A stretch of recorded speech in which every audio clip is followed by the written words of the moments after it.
So last time you guys wrapped up your big moment with both Arthur and the surprise eruption of a purple worm ridden by a dwarf that you now know by the name of Dylon the Pickle, because I always getting into trouble.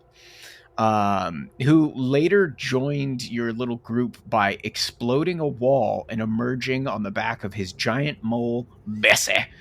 And you are now turned towards this fellow Underdark denizen as you have finished perusing over your Staff of the Magi, a ring of elemental water command, a bunch of gold, and a belt of storm giant strength, with the most broken random rolls on the loot table for the appropriate CR of the creature you killed. So this campaign will be coming to a close soon, everybody, because of this.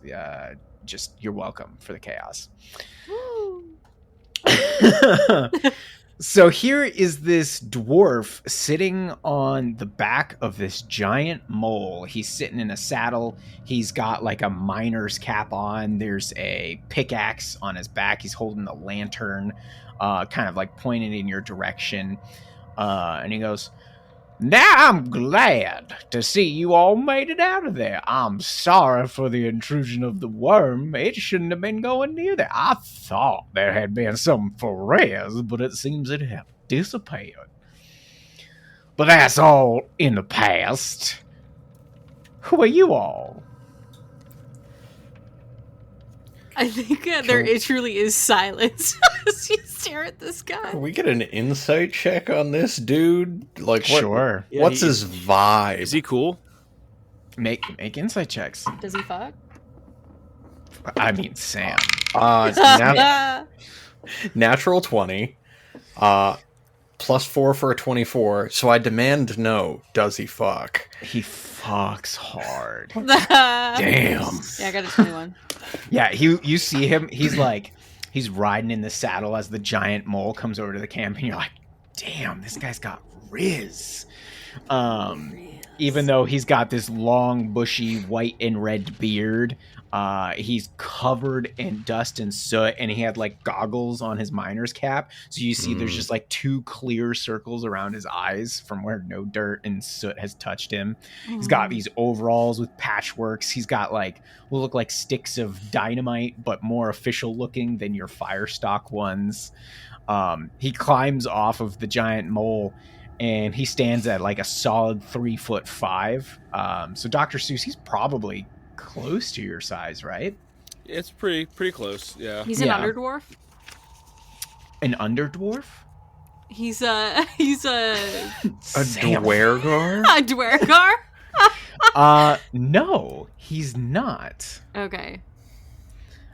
You take a look at him. I will say, what did everybody else get for insight checks? I didn't hear after the 24. 21. Dirty 20. Dirty 20. Okay, all high enough. You guys recognize that this is a mountain dwarf. Oh. Yes. Surface dweller. Surface dweller. Kinda. Kind of, but he does have this giant ass mole that is just sniffing around. It's got the large whiskers. It's probably looking a little bit creepy. The large 4 claws and the smaller rear ones. But that silky fur, the tiny, tiny eyes. But he comes up, he's like dusting off his pants, Dylon, and he goes to like plop down by a fire, and he pulls out like a hobo's stick and sack, and he starts undoing it, and there's just like a stoneware container, and he opens it up, and he's like, "Y'all like worms?" Well, I'll try anything once, so yes, pass it over here, sir. He like unstops the top of this stoneware container, and there's just giant grubs moving around in there, and he goes, "It's a delicacy." And he holds it out to you. Oh, gadzooks. Why not? And I'll reach over and take one. Just right down the hatch, or do I chew it first? However you want to. That's a terrible answer. Yeah. So do you just slurp it like slurp it. spaghetti? Yeah, like Timon and Pumbaa, just like Yup. Timon Yeah. with the grub. No chewing, no nothing. No, Since get it's that in my alive, you can feel it like resistance wriggling down your throat, and it feels horrible. But after a few moments, you feel surprisingly full, Wow. and yeah. Would Quite you the call trail it food. slimy yet satisfying?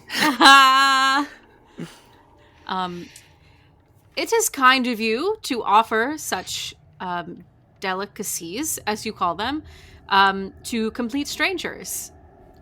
Yeah, the Umberhawk grubs, they're pretty good. I mostly feed them to Bessie, but if you bite into them, they burst just like a cherry tomato.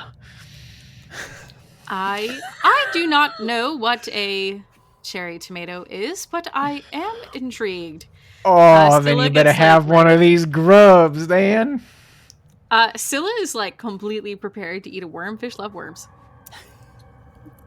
Okay, he hands you one. He's like, eat Fish up. worms and Scylla loves whatever fish Mike. like. So Make sure to give it a big old chomp so you get that explosion of flavor and texture. That is helpful. Thank you. And she will put it into her mouth and truly like. She'll take a second to position it on her teeth just right, and then Oh. crunch down. Just like a cherry tomato, it literally bursts into your mouth. and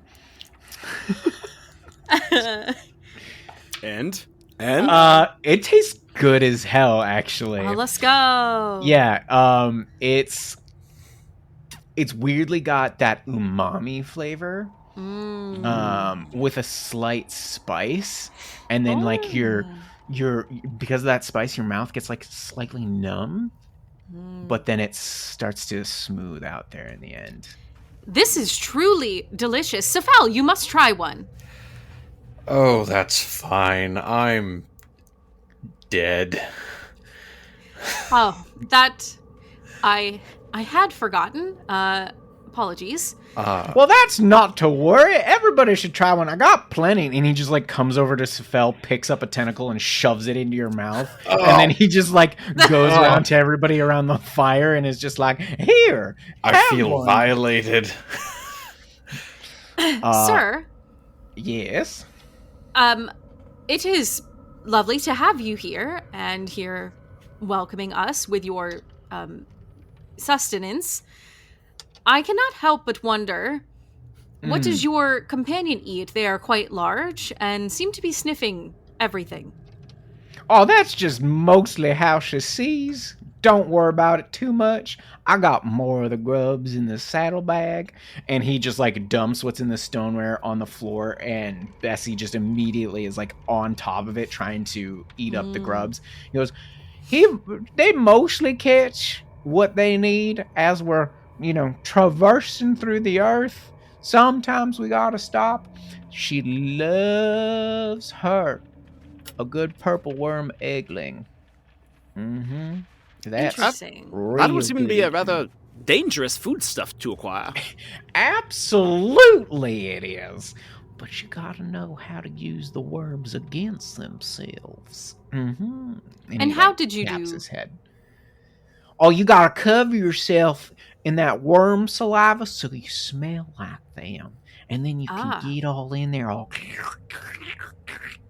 And That then is you an just advanced grab survival one. tactic. Yes, it is. I learned it myself.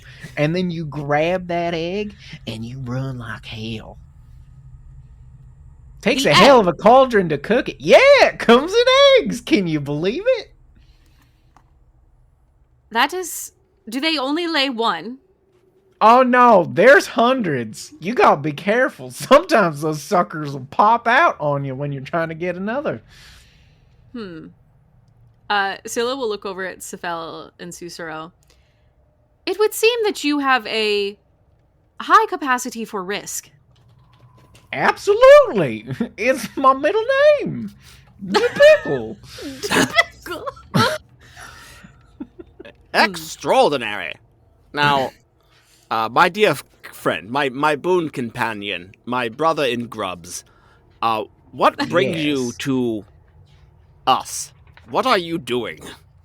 Oh, well, I'm always looking for them good treasures down here. My brethren ain't brave enough to traverse what's down here. The gems, the gold veins, the adamantine, all of it just ripe for the pluckings. I use the purple worms to traverse the greater distances, and they have a good knack for knowing where the gems is. I tell you what. That's what I've been doing. Ah, would you perhaps say that you have an advanced geographical and cartographical knowledge of the Underdark? I guess I don't really pay too much attention to it. Cause see, when I'm done riding the worms in the wormways, I just hop on Bessie and we climb on up to the top. We just dig. It takes a little bit longer, but then we don't have the problem of a purple worm on the surface. Can you believe how much trouble I've been in? Yes, that would devastate the entire community. Exactly. Do you visit the surface often? Once in a while, once I'm done fishing out whatever I need, and if I can't, carry any more gems or fit any more on Bessie, I'll go back up. It's probably been... He starts counting on his fingers. I don't know, a couple weeks. I don't have any need to go back there quite yet. I was riding that worm to find her in the hopes of a new vein, but we got a little sidetracked. Those crystals look nice, but it destroyed quite a bit.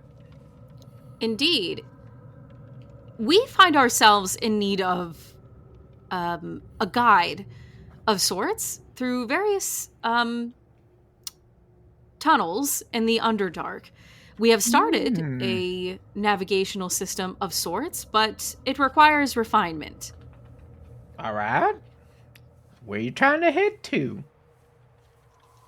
Are you familiar with the Stone Giant Library? The secrets carved in stone for which no mortal man can see. I don't know. Nope. I don't think so. I got Nate. I definitely don't know no Stone Giant Library. But fair enough. I'm telling you something. If you gotta get somewhere fast and you gotta do it down here, hop on the back of a purple worm, you'll get there in a jiffy. I can even show you how to control them bad boys if you want. But are you ready to wrangle the worm? And he slurps up one of those grubs after he says that. Scylla is sitting right next to him, awkwardly so, and staring at the container of worms. Do you need another one? I would love one. He just holds the bowl out. Go ahead. I told you there. Scylla's fucking hooked. Yeah. I knew you Tritons would like this one. Yeah, the first worm's free. Now you gotta beat the early bird. Oh my god. Oh. Go home. Is there an inverse to inspiration? Roll me a portent die and just screw me at your leisure. In this wonderful game, we call it a sanity check. That's fair. I was about to say that too, yeah.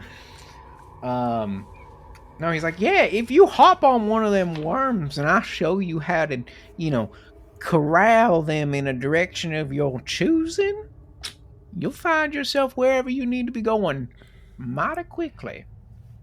Just the question is, can you keep track of the direction you be heading? You gotta have that sense about you. Mr. DePickle. Yes. If we were to compensate you with enough money and gems... Hold it right there. You had me at money. Okay. If we were to coerce you with enough coin, would you be willing to come back to our civilization and train our scouting force to ride these worms?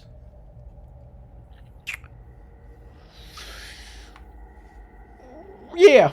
Yep. That's fine. You know what? Excellent. Let me think about... Wait, give me a moment. Money. Yes, absolutely. Yes. We can make that happen. Perfect. That is a great idea. I Bessie, we gonna get so many Umberhawk worms from this. should like to try it myself first. Of course. I do have a question. Yeah. How do you keep the worm from eating you? You don't get near the mouth. It's the exact answer I was expecting.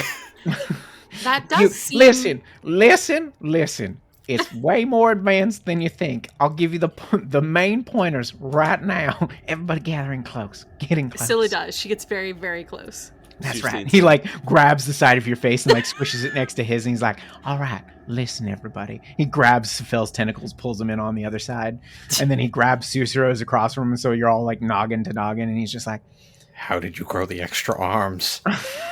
"Don't worry about it." his beard retracts. God. We're like, Listen, you learn things, sonny boy, from the worms. Anyways, what you gotta do is you gotta go deep enough to get into the deeper caverns of the worms. All right, you get low enough into the crust, and you find what I call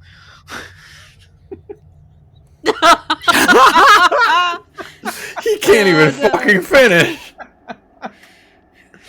you find the Swiss cheese of the underdog. It's so Oh no. holy that the worms pass underneath you, almost like trains of some sort. They just crisscross. So what you gotta do is you gotta stay up high, right? And then, as you feel the rumblings of the worms coming from beneath you, you gotta jump. But the most important part is you gotta have some crowbars or some hooks. You gotta latch on to the spikes on them.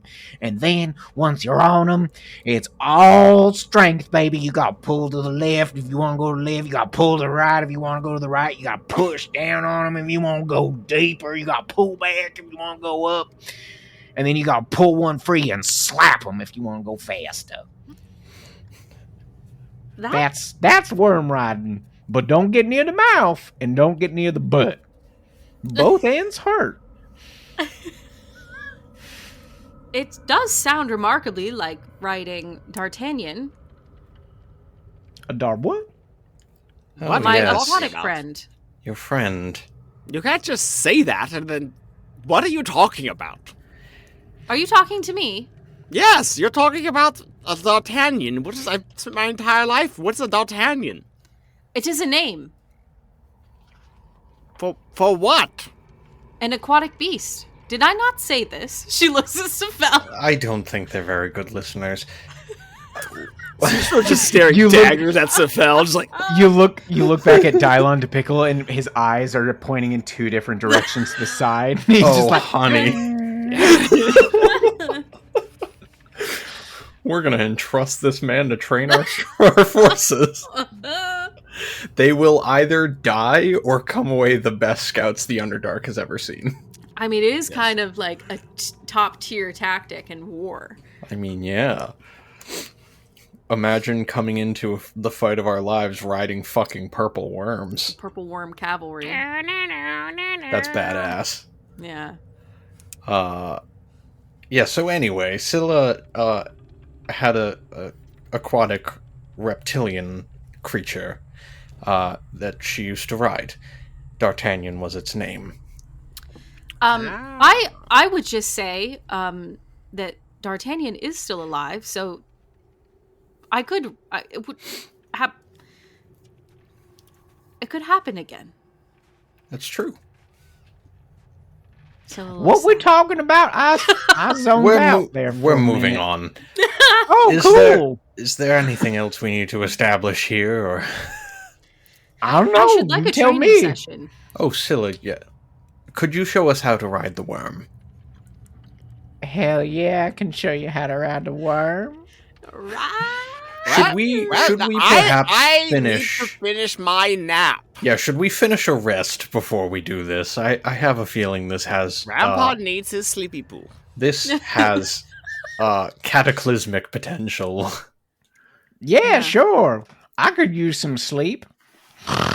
And he just like He just he doesn't move. His eyes are still open. But he just starts snoring. And he's still sitting up. Just... Truly this day we have found a most valuable ally in our fight against the forces of evil. Scylla just keeps eating worms. Yeah, he's still holding the bowl in like his hands, but he's just asleep and you're still eating them.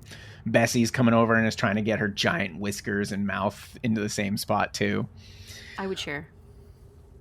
Amazing.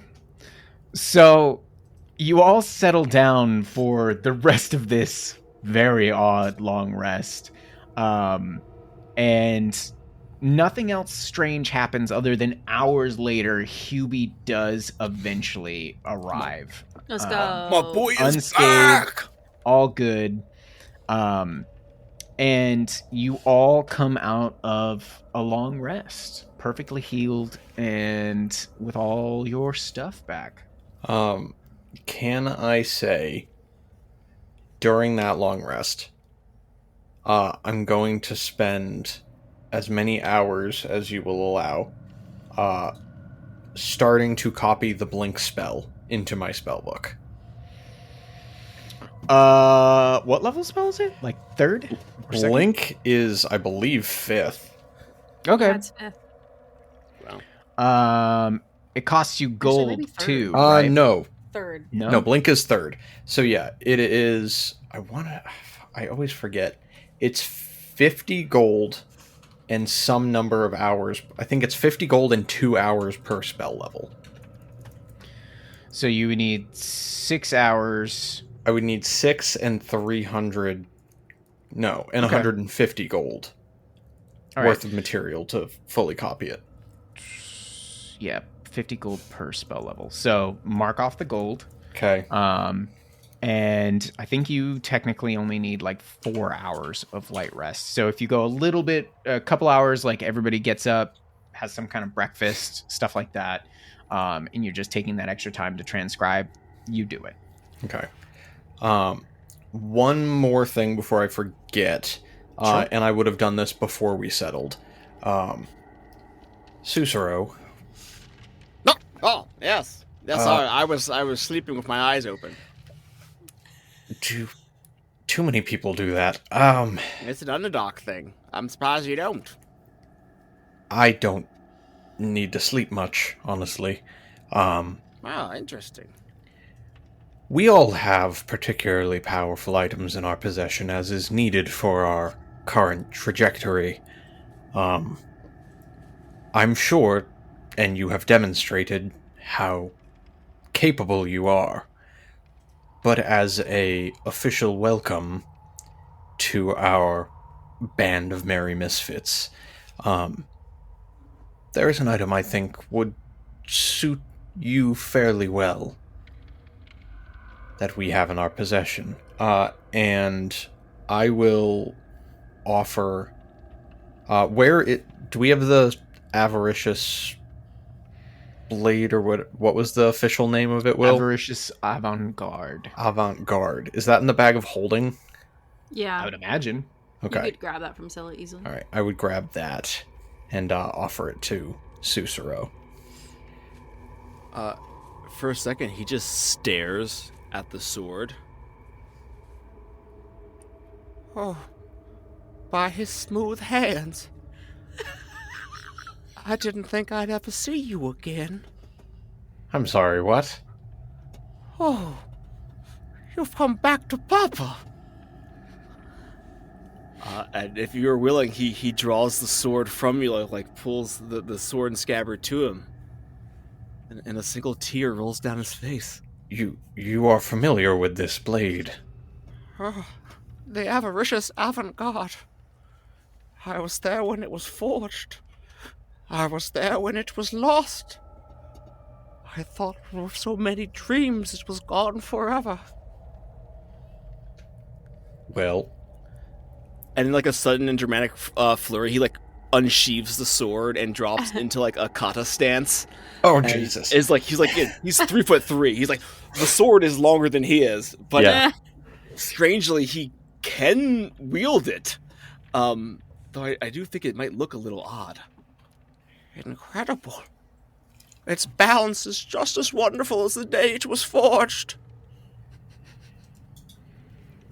Well, I'm very happy to have been able to reunite you with this blade.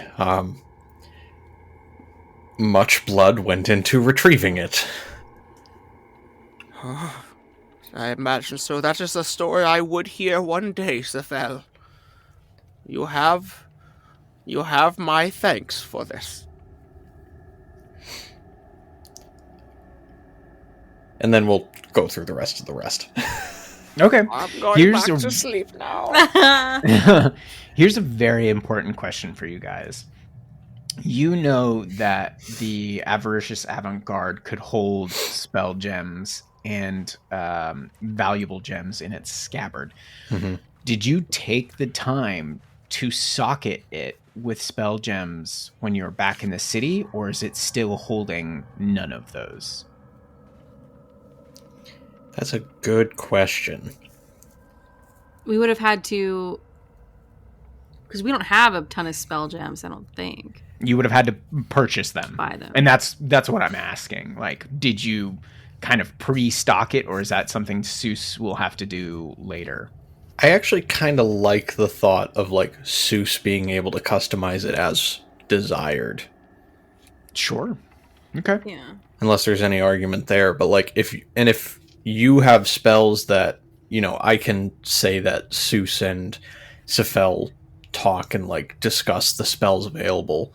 Like, if there are spells that he wants casted into particular gems, I think Sephel would be open to give some of those resources when time and availability allows. Okay. That So, sounds right. just so we're all clear, unless you go back to the city, the sword is just a sword. Because you don't have spell gems in it currently. I think this is Andrew's call. Yeah, I think that makes sense. I mean, we do have some, like, non-magical gems in our possession, right? From our haul? Or was that all gold and platinum? We You did get some should- amount in gems. I will allow you to, like, essentially transfer value. Also, you have a prospector in your party who's about to show you how to ride worms. I'm sure he could give you some gems that he's found for the value you need for the regular scabbard. I can roll and see if he has any spell gems on him if you want to purchase those off of him. Yeah, if you don't mind, Will, I think that would be a nice breakfast conversation. Okay. And Asus would certainly liquidate some of his gold into shiny fangs. Okay. I reckon because he's totally enamored being a dwarf and what he's into, like this jewel blade is all about it. You guys are talking, you guys are all chit-chatting by the fire in the morning. So let's see. So, for everybody at home, we took a moment as Dylon DePickle and Dr. Seuss have been bartering back and forth with what Mr. Pickle has for gems in his sack, and we rolled for it. He had 4 non-magical gems which can be put into the scabbard of Avant-Garde for special reasons. I'm sure we'll learn later. He had an obsidian spell gem which can be used for cantrips. He had 2 bloodstones which can hold up to 3rd level spells, and then he happened to, because you guys have ridiculous random rolls, a 9th level diamond. And so for at home, for the 4 non-magical, that's 2,000 gold total. With that is 100 for the obsidian, 4,000 for the 2 bloodstones, and then 60,000 for the diamond. So you're at 66,100 GP to stock up this sword off of DePickle. Oh my. And you do it. And DePickle's just like shoveling that money into the saddlebags on Bessie and into his own pockets. And he's like, I'm gonna need bigger bags. Damn. This is hey, y'all. You all right by me? And so as you get that squared away, do you guys take time to put spells into the sword right away, or are you thinking you'll do that later? Probably over the course of travel, at least for me, because the rest of my time is still going into copying Blink. Okay. All right. I'll just spend. I'll put the 4 gems into the scabbard. Okay. Now, you do have Nobon, and you do have Sylvester that can cast spells, too. So Right. you could have some cleric or ranger spells in there. It's kind of up to you. Ooh. Do we need to go off air for a moment and go down the spells? Yes, Daddy DM, please. All right, so for everybody listening again, we took a little moment there to cast some spells from Nobon into the spell gems for Dr. Seuss. So you guys have spent some extra time gearing yourselves up. Sussaro is now wielding the sword of his past. Do you guys want to go do some worm wrangling, or do you feel like you need to go back to the city? Are you going to send anybody back to the city with word of what's happened, or are you just like, come on, everybody, we going worm riding? We could send The trainees Someone- back. Yeah, Now we- that you're gods, you could send the non-important NPCs back now. Yeah, but if we're gonna do that, we're gonna suck Nobon dry. Just like them grubs. Grubs. But then we do lose our healer. We could send everyone back except Nobon. Yeah, we can keep Nobon and Bronte with us. Yeah. Nobody Okay. was even contemplating separating you from Bronte. I'm glad to hear Jeez. that, Sam. He is my left and right hand. Yeah. Then yeah, I'm inclined to do some training. And maybe before they go, we can send. Oh, we might need DePickle to take us forward. Well, he's I got was gonna say we to send show him you how back. to get on the worms. Yeah, like if he trains us to get on the worms, and then, but he Goes doesn't back know with where the the others. he doesn't know where the storm giant thing is. Stone giant.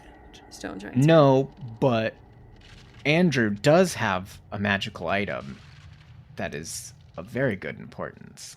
Andrew, you've been hiding from us, waiting for us I to just- give you the sword before you tell us what you actually have. That's ridiculous. I would never. Yes. You're playing Um, another fucking liar. Yeah. Get the ring out. Get the ring out. I didn't lie. I just didn't tell you something you didn't ask me. I do have a magical compass that tells me where I want to go. It's very Oh useful. shit. He just Captain Sparrowed your ass. Is that It just always points at Bronte. another like oh my god. Yeah, it does. Yeah, it does. He has a hard Jealous. time getting it on Oh, anything jealous. else. Master, stop. Oh. Mr. Bronte. That's not part of the whole like that's not a timepiece akin mechanism, is it? That's its own thing. It's not. But there is a compass that is part of that, yeah.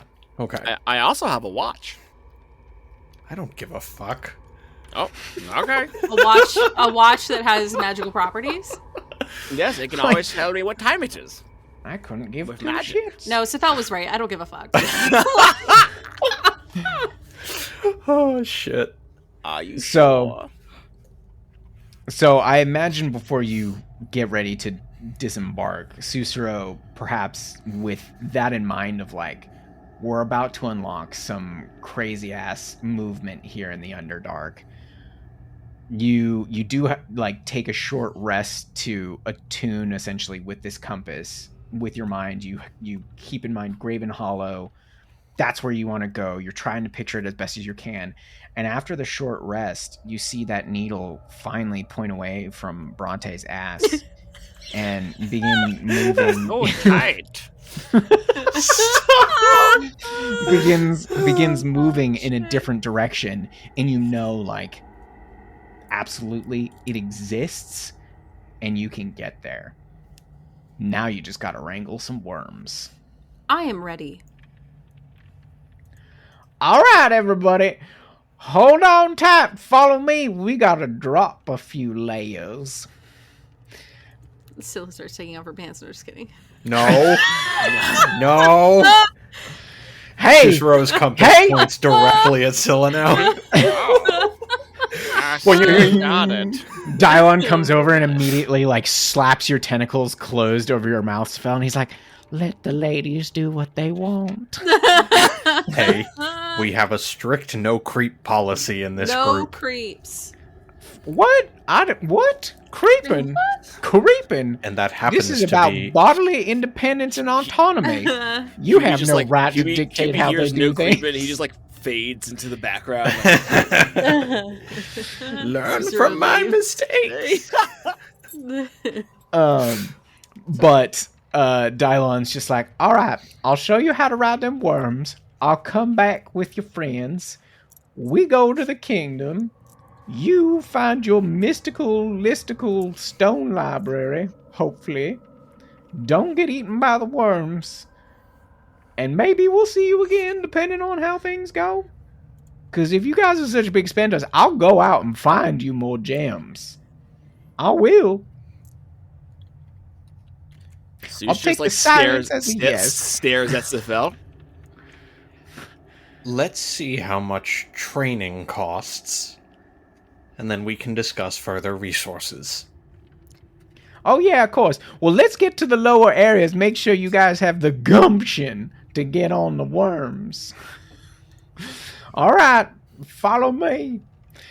And over the course of, like, the next 6 to 7 hours, you guys traverse deeper and deeper into the Underdark as both Dylon de Pickle and Bessie, his giant mole, begin slowly carving their way through the stone and the earth, and you guys following behind in these small tunnels, till finally, after all of this walking and kind of climbing downwards, you guys plop out into this larger cavern. And you can see it now. You've walked through enough of these. You can see the fissures on the side created by these spikes of a purple worm in these larger caverns. These are the most easily traversable ones in the Underdark. But you reach this edge, and as you look out, it's just a spider web of stones. And you just hear this occasional, like, rumbling move through the earth, and then all of a sudden this purple worm like launches out from the darkness and then just kind of loops into another hole and continues off, and then more and more are coming through. It's essentially a giant train station of just worms flying by, and I almost picture there's like the TIE fighters scream as they go by, just but it's a deeper, probably more horrifying roar as like it looks like they're about to collide at any moment, but then they just like sail over each other and then back into new holes and tunnels. Sephel just takes off his wizard cap and places it on his chest. They really do travel in herds. Fuck, taking inspiration point. That was good.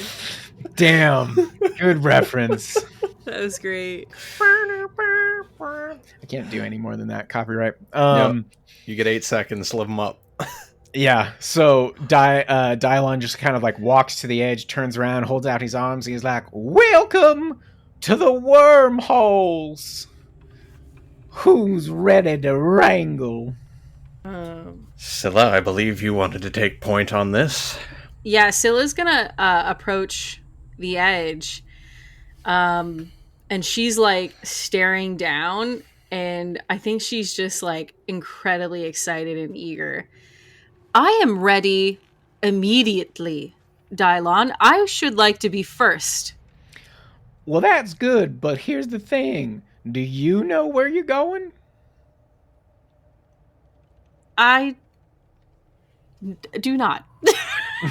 Dr. Seuss jumps on your back like a little backpack. all right. Gadzooks, together, we will Now- find our way. Now, I haven't ever done this in a group. Usually, I just leave Bessie to follow my screaming. So here's the thing you gotta keep in mind. For those of you that are independent riders, you need to have the bars. Who here has crowbars? We all look around. Bronte raises a hand.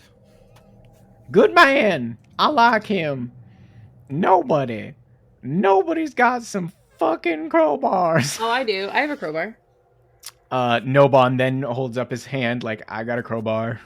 All right, so how many of you that are going don't have crowbars? Sephel. Seuss doesn't have it. Okay, are you gonna ride on Scylla's back the whole time? If she'll Yes. let me. Hell yeah. Okay, cool.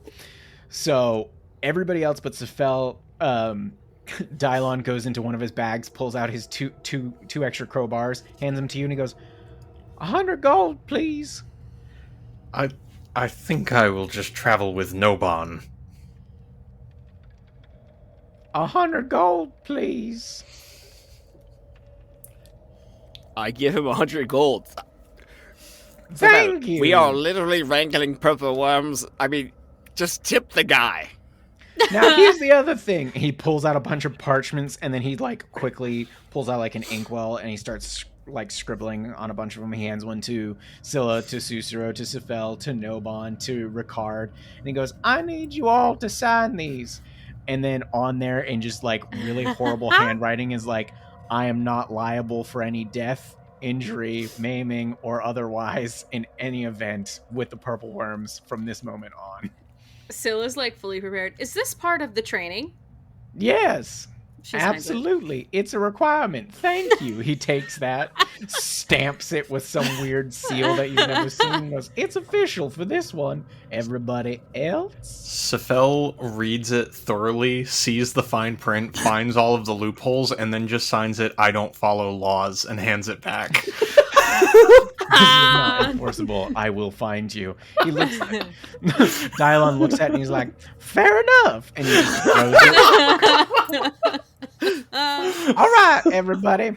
Now, we gotta wait for the perfect rumblings. Everybody line up here next to each other or stacked one behind the other. You gotta try to get on the same worm. And like the noise is getting louder as more and more worms are coming through. He's like, "Now listen up. This could get difficult. If you happen to miss your worm, hope that another one's coming. Otherwise, get out the hole. You will be swallowed immediately." And like wind is whipping past your faces, and he goes, "Does anybody have any questions?" How do we know when to let go of the... How do we dismount? Right, what you need to know about that is when you feel like you're at your destination, unhook the crowbars from the worm and fall off. It's the only way. Did you hear me? Now, we gotta get ready. When you feel the rumblings underneath your feet, we gotta jump. I'll tell you when. Now, the other important thing, perhaps the most important thing to remember, is when you're landing on it. And then all of a sudden the rumbling is underneath you, and it goes off, and he goes, "Oh, too late!" And he pushes you all.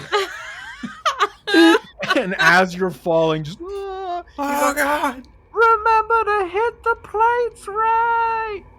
And you guys fall, and we just see this purple worm emerge from the hole. You guys are coming down at the same time. Dylon's just yelling from up above, "Get up!" And we'll see you guys next time. No! Oh, no. Oh. This is so bad. Hey, everyone. Welcome to the end of the episode. 2 quick announcements for you. You've already heard us say it 100 times. We have a Discord. What are you waiting for? Get in here. We have so many amazing like-minded DMs in there. A lot of players as well. People new to D&D. Some people have been in there a long time. And everyone's just having a nice time sharing tips, tricks, talking about one-shots, talking about Curse of Strahd, talking about Out of the Abyss, all the things. So definitely think about joining us. You can find the link to join our Discord at linktree.com/themadnesstable. You can also find our other social media links there, including our TikTok. And boy howdy, Andrew Walker has been killing it on TikTok, posting the most random mad memes you had ever seen. So definitely consider following us there as well. Lastly, if you've made it this far, consider leaving us a 5-star review in whatever podcatcher you're currently listening. 5-star reviews are instrumental in pushing us up the charts and getting us in new listeners, which is really what we're looking for to get the name out there. So consider doing that for us. We would be forever in your debt. But that's all for now. And we will see you in the next episode when...